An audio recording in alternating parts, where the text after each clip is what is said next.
is happening, party people? This is Brett Jackson Boogie coming at you, Happiness and Retirement Channel.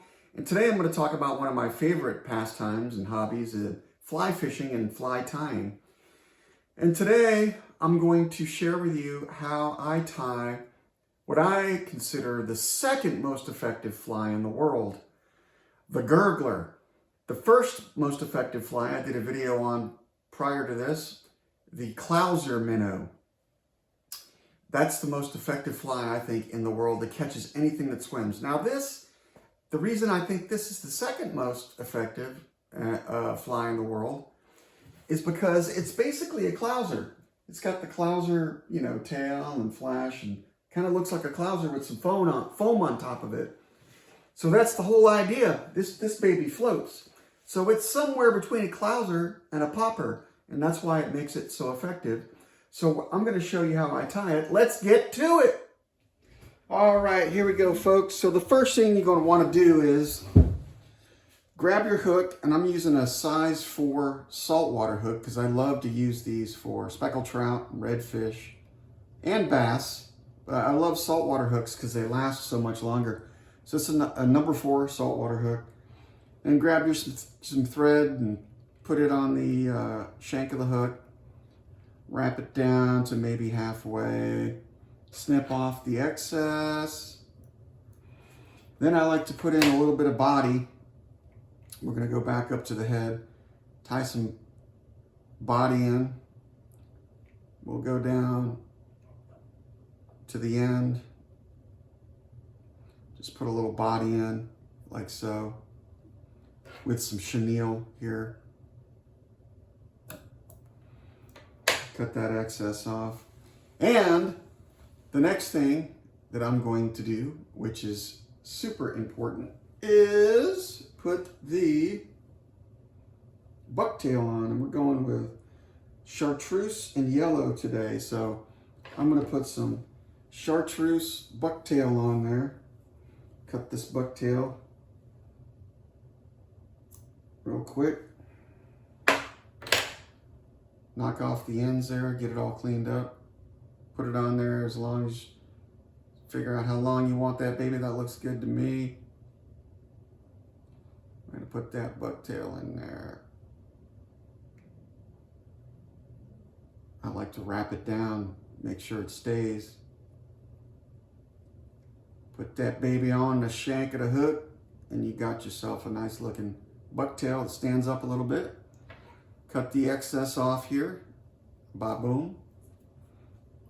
A-boom. Cut some of this excess off here so it makes it easier to put your fly on your line later on. Now we're going to put a little flash in there.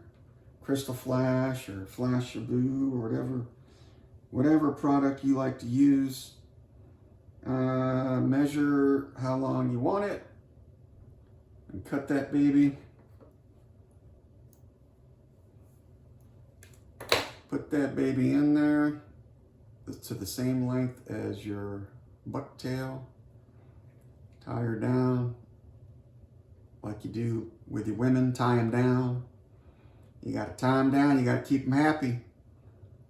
Snip the excess off there. Boom. Gets the excess off here so later on you don't, again, have problems tying your fly on. Now, we're going to take the foam and we're going to cut a strip, let's say about yay wide. We're going to cut a strip of foam. Try to make it as even as you can. Cut a strip of foam there, see there? And then we're going to tie that baby in at the front, okay? Leave a little space here. So again, you can tie your hook. Tie that baby in at the front. Wrap it down tight. Get that baby wrapped down pretty tight so it stays on. Go all the way down to where your bucktail and your flash ends. Let's say right about there. Come back up, and I like to loop it like this. Okay, so we're going to come all the way back up, and we're going to loop it like that. So it gives it like a double head there, see? Makes it float more effectively. Then we're going to wrap it tight so that that baby sticks up, so it'll make a pop, you know, like a popper. So wrap that baby tight. Make sure that baby's in there. And then you can cut this. You could leave that if you want, or you could cut it. I like to cut it maybe, let's say, about body length, about there. And you can make a little pretty pattern if you want, you know, whatever you want to do. See, I just made a little pretty pattern there. Now we're going to put some knots in that with your tool. 1, 2, 3. Tighten that baby up. Make sure it's nice and tight. And I like to do 2. 1, 2, 3. Make sure that baby's tight.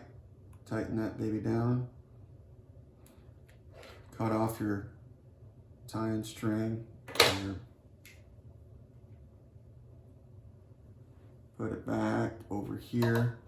Now, see that baby? It's got a lot of surface area and floatage, and it'll make a little pop right there. So now we're just going to put some glue on it,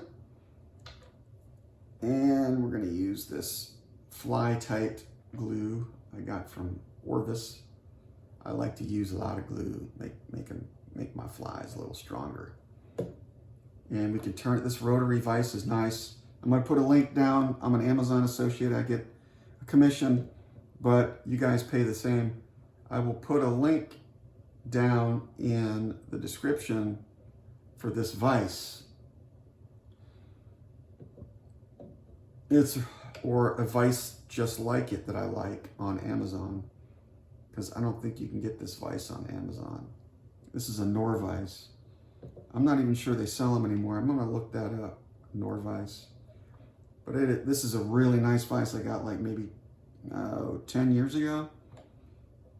The reason I like it is because, okay, we got a good amount of glue on there. We're not gonna mess with it anymore. The reason I love this vise is because you can spin it. I like to blow on it, the glue.